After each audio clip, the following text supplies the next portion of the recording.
లో చాలా మెడికల్ కాలేజీలు పునాదులకే పరిమితమయ్యాయని ఎమ్మెల్యే గోరెంట్ల బుచ్చయ్య చౌదరి ఆరోపించారు. మెడికల్ కాలేజీల్లో సిబ్బందిని నియమించలేదన్నారు. నిధులు కూడా లేవని విమర్శించారు. కమిషన్లు కొట్టేశారని మండిపడ్డారు. పీపీపీ ప్రాజెక్టులు ఆపడం వైసీపీ తరం కాదన్నారు. రాజమండ్రి జిల్లాను గత 5 ఏళ్లు పట్టించుకోలేదన్నారు. వైద్య రంగంలో అభివృద్ధి సాధిస్తామని చెప్పారు. నిరుపేదలకు 25 లక్షల ఇన్సూరెన్స్ కల్పిస్తామని హామీ ఇచ్చారు. ఇప్పటికైనా వైసీపీ తీరు మార్చుకుంటే బాగుంటుందని గోరెంట్ల బుచ్చయ్య చౌదరి హితవు పలికారు.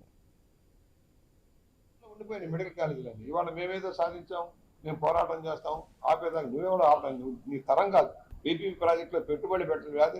ఇవాళ హైకోర్టు కూడా చెప్పింది పీపీపీ మా కోర్టులు ఆగి ఉన్నాయి, 5 ఏళ్ళు ఆగిపోయినాయి. ఇవాళ రాజమండ్రి జిల్లా కోర్టు ఎగ్జాంపుల్ 5 ఏళ్ళు ముట్టుకోలే, ఇవాళ ఫినిష్ చేస్తా ఉన్నాం. అలాగే మెడికల్ కాలేజీలు సిబ్బంది నియమించలే, నిధులు ఇవ్వలేదు, కమిషన్లు కొట్టేసిపోయారు. ఇవాళ పీపీపీ ప్రాజెక్ట్ ప్రభుత్వం అదేవిధంగా పెట్టుబడిదారు కలిసి హాస్పిటల్ నిర్వహణ, దానివల్ల 1000 సీట్లు రాబోతున్నాయి. పీజీ సీట్లు కానీ ఎంబీబీఎస్ సీట్లు కానీ మనం పెరగబోతాం. పీపీపీని వ్యతిరేకిస్తాం. నువ్వెందుకు ఇచ్చావు? గంగవరం ఎందుకు ఇచ్చావు? కృష్ణపట్నం ఎందుకు ఇచ్చావు? అనేక ప్రాజెక్టులకి నువ్వు ఇచ్చావు. మరి నువ్వెందుకు ఇవాళ అడ్డుకుంటా ఉన్నావు? నువ్వు అడ్డుకున్నా ఆగేది కాదు. పేదలకు నిరుపేదలకి 25 లక్షల రూపాయల ఇన్సూరెన్స్ పథకం ఇవ్వడం అంటే చిన్న విషయం కాదు. ఆ కుటుంబాలకు సాడిస్ట్ మనస్తత్వంతో వ్యవహరిస్తున్నారు వైఎస్ఆర్ పార్టీ నాయకుల ద్వారా.